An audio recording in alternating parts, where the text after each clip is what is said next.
Now, Simon, you recently wrote a book called Why People Fail. What are some of the reasons people fail? Well, there's a stack of them, and I've experienced most of them. But look, I think first off, a lack of clarity.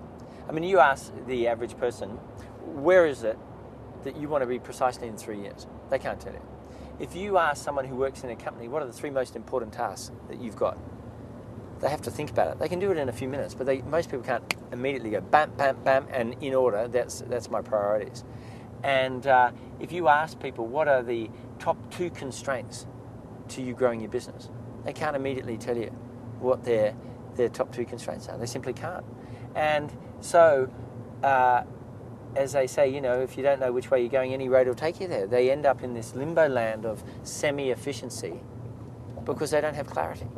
So number 1 is clarity. I think number 2 is productivity.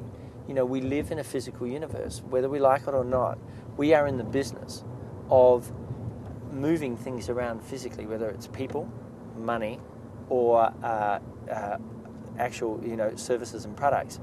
And so we need to become experts at doing that to a high degree. Now, the truth is, you and I know people who can do in 1 week what other people can't do in 1 month. And yet, you ask the average business owner, and they say that they're working 10 hours a day, that they're exhausted, and they're still not making the money that they expected to make. So what's the problem? The problem is not that they're in the wrong business, although they usually think it is. The problem is that they're not using their time right. So there's 2 aspects of that in the broader sense. There's the actual efficiency, and then there's actual learning to get better.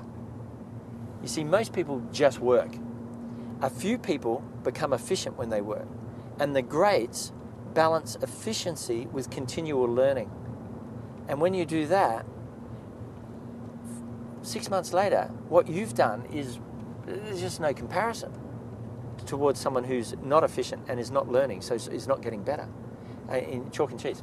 And then, look, I mean, there's 16 in the book, Why People Fail, but let me just give you one more.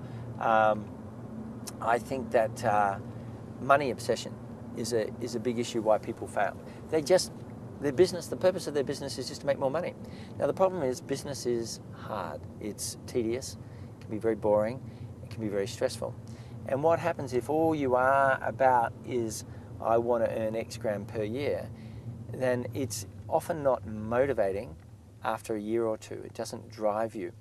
And there's a very interesting book that just came out in England called Obliquity, and it shows in business, in science, in many different areas of life, people achieve greatness when they were after something else. And in business, it's often they want to create a great company, or they want to change the world in some way. And when people have this kind of vision, they actually end up making more money. Or in advertising, you know, a lot of the ad agencies that want to actually just have a really fun environment and do beautiful work end up making more money than the ones that go into business just for more money. So I think that money obsession can be a danger as well.